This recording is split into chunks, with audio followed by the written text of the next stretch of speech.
First question,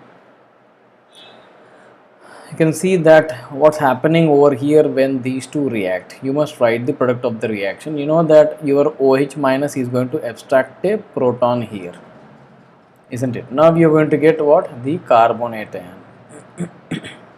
Now once carbonate ion is formed, it's going to stay with the calcium because magnesium loves to be with the oxygen because of size similarities, isn't it? So magnesium is closer in size with the oxygen, hence you must write the associative product, isn't it? Now you know that the peroxide, this is not superoxide, this is peroxide.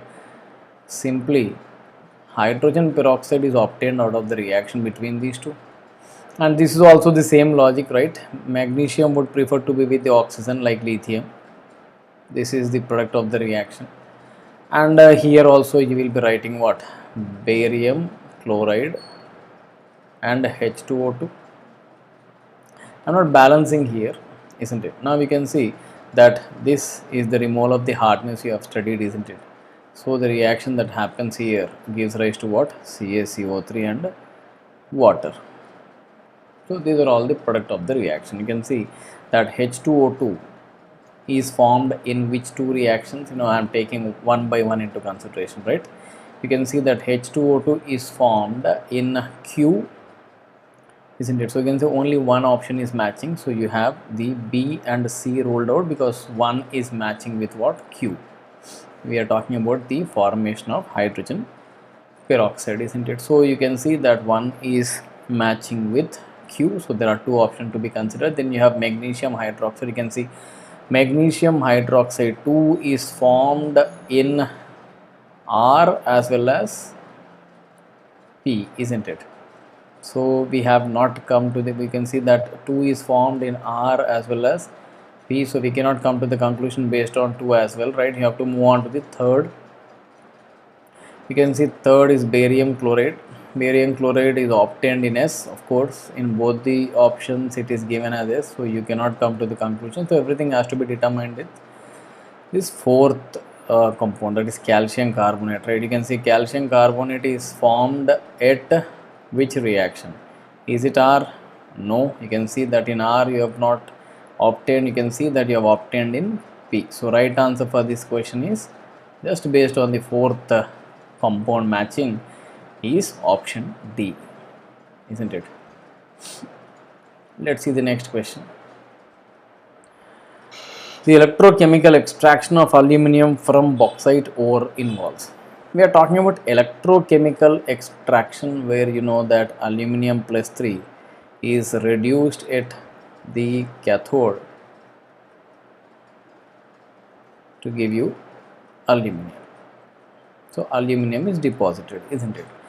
You can see that the reaction of Al2O3 with coke about 2500 degrees Celsius is possible according to the Ellingham diagram, right? This we study in Ellingham diagram.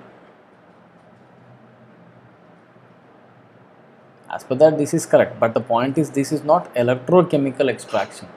This is a normal smelting process or carbon reduction method which will not be covered over here. You can see the neutralization of aluminate.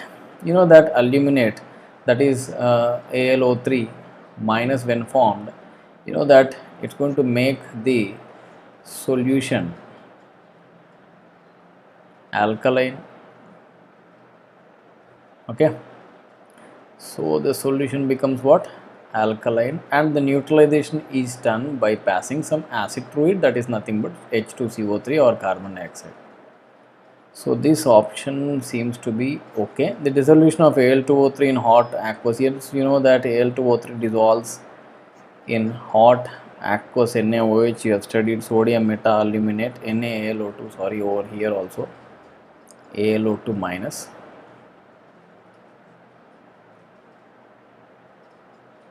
Alright, NaAlO2 plus H2 gas if it is fused. So that dissolves, right? So dissolution is correct. The electrolysis of Al2O3 mixed with yes, what will happen here, that this is the co-electrolyte, isn't it?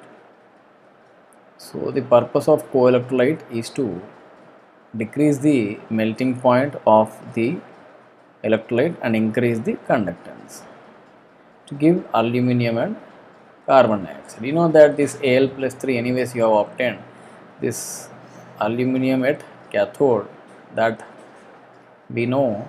What about the carbon dioxide which is obtained? What will happen here, that at anode, you see I am writing it here, at anode you should know the reaction that's going to take place.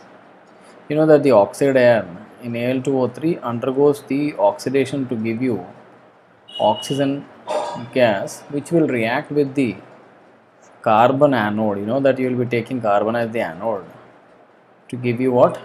The CO2 gas. So this is also absolutely correct. So right answer for this question is B, C and D. Option A is also correct, but that is not electrochemical extraction, isn't it?